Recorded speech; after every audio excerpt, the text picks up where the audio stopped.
Hello, this is Brother Jonathan, the founder and creator of NewBlackMusic.net.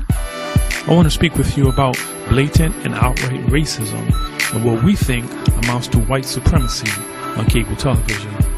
Many of you have undoubtedly been watching the television shows on cable focusing on ancient Egypt. These shows are constantly being aired on such channels as the History Channel, National Geographic Channel, and the Discovery Channel. All of these programs constantly depict the ancient Egyptians as being non-Negroid in racial appearance. We at NewBlackMusic.net think that not only is this intellectual fraud, we think it is a blatant attempt to erase and rewrite the legacy of African Negroid peoples. While these programs make great attempts to show themselves to be scientific and consult with many so-called experts, not once do they even discuss the racial makeup of these ancient peoples. Nowhere to be found is even one African or African American Egyptologist or archaeologist. We encourage our children to learn and to educate themselves, and yet we see right here before us on cable television the miseducation of our children. These cable television productions are quick to depict Africans as savages in the jungle, but at the same time, they will refrain from showing the African in a position of majesty and power. Our young, gifted, and black children must know that they are capable of great things and that they have a history and a legacy of greatness.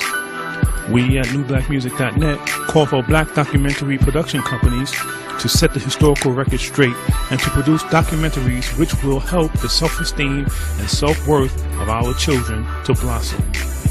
Please see our article, Cable TV Racism, on our website, www.newblackmusic.net. This is Brother Jonathan for NewBlackMusic.net.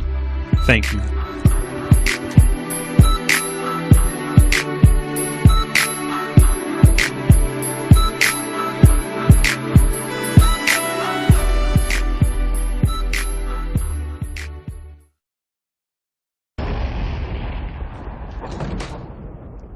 At last. Welcome, Neo. As you no doubt have guessed, I am Morpheus. It's an honor to meet you. No. The honor is mine. Please, come, sit.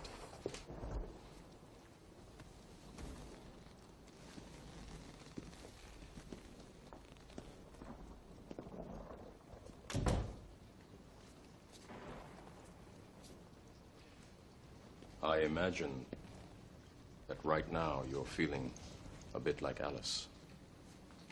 Tumbling down the rabbit hole? You could say that. I can see it in your eyes. You have the look of a man who accepts what he sees because he is expecting to wake up. Ironically, this is not far from the truth. Do you believe in fate, Neo? No, Why not?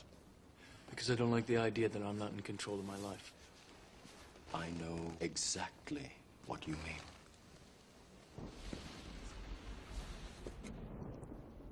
Let me tell you why you're here. You're here because you know something. What you know you can't explain, but you feel it. You felt it your entire life, that there's something wrong with the world. You don't know what it is, but it's there, like a splinter in your mind, driving you mad. It is this feeling that has brought you to me. Do you know what I'm talking about? The Matrix. Do you want to know what it is? The Matrix is everywhere. It is all around us. Even now, in this very room. You can see it when you look out your window or when you turn on your television. You can feel it when you go to work, when you go to church, when you pay your taxes.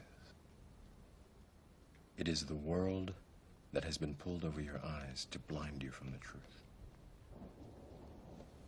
What truth?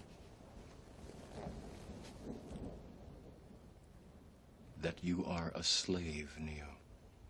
like everyone else, you were born into bondage.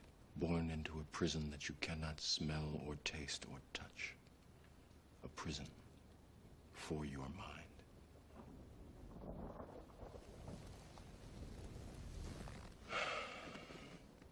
Unfortunately, no one can be told what the Matrix is. You have to see it for yourself.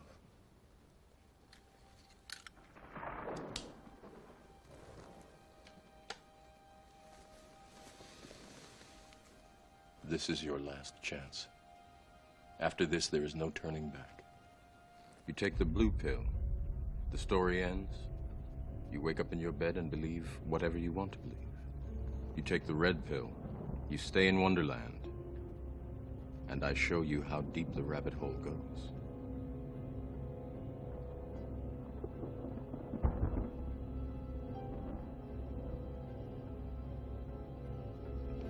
Remember, all I'm offering is the truth, nothing more.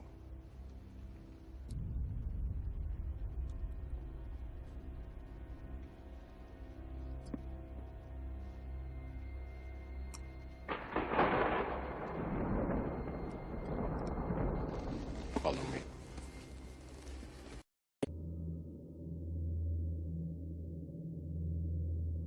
So you want to get a degree. Why? Let me tell you what society will tell you. It increases your chances of getting a job, provides you with an opportunity to be successful. Your life will be a lot less stressful. Education is the key. Now let me tell you what your parents will tell you. Make me proud. It increases your chances of getting a job, provides you with an opportunity to be successful. Your life will be a lot less stressful. Education is the key. Now let's look at the statistics. Steve Jobs, net worth, 7 billion, RIP. Richard Branson, net worth, 4.2 billion. Oprah Winfrey, net worth, 2.7 billion. Mark Zuckerberg, Henry Ford, Steven Spielberg, Bill Gates. Now here comes the coup de grace. Looking at these individuals, what's your conclusion? Neither of them, in being successful, ever graduated from a higher learning institution. Now some of you will protest like, money's only the medium by which one measures worldly success. And some of you even have the nerve to say, I don't do it for the money. So what are you studying for? To work for a charity? Need more clarity? Let's look at the statistics. Jesus, Muhammad, peace be upon him, Socrates, Malcolm X, Mother Teresa, Spielberg, Shakespeare, Beethoven, Jesse Owens, Muhammad Ali, Sean Carter, Michael Jeffrey Jordan, Michael Joseph Jackson. Were either of these people unsuccessful or uneducated? All I'm saying is that if there was a family tree, hard work and education would be related, but school would probably be a distant cousin. Because if education is the key, then school is the lock. Because it rarely ever develops your mind to the point where it can perceive red as green and continue to go when someone else said stop. Because as long as you follow the rules and pass the exams, you're cool. But are you aware that examiners have a checklist? And if your answer is something outside of the box, the automatic response is a cross. And then they claim that school expands your horizons and your visions. Well, tell that to Malcolm X, who dropped out of school and is well renowned for what he learned in a prison. Proverbs 17:16. It does a fool no good to spend money on education. Why? Because he has no common sense. George Bush. Need I say more? Education is about inspiring one's mind, not just filling their head. And take this from me, because I'm an educated man myself, who only came to this realization after countless nights in the library, with a can of Red Bull keeping me awake till dawn and another can in the morn, falling asleep in between piles of books which probably equated to the same amount I had spent on my rent, memorize equation, facts and dates right down to the letter, half of which I'd never remember and half of which I'd forget straight after the exam and before the start of the next semester, asking anyone if they had notes for the last lecture. I often found myself running to class just so I could find a spot on which I could rest my head and fall asleep without making a scene. Ironic, because that's the only time I ever spent in university chasing my dreams. And then after nights with a dead mind, I'd then find myself in a queue of half-awake student zombies waiting to hand in an assignment. Maybe that's why they called it a deadline. And then after 3 years of mental suppression and frustration, my proud mother didn't even turn up to my graduation. Now, I'm not saying that school is evil and there's nothing to gain, but all I'm saying is understand your motives and reassess your aims, because if you want a job working for someone else, then help yourself. But then that would be a contradiction, because you wouldn't really be helping yourself, you'd be helping somebody else. There's a saying which says, if you don't build your dream, someone else will hire you to help build theirs. Redefine how you view education. Understand its true meaning.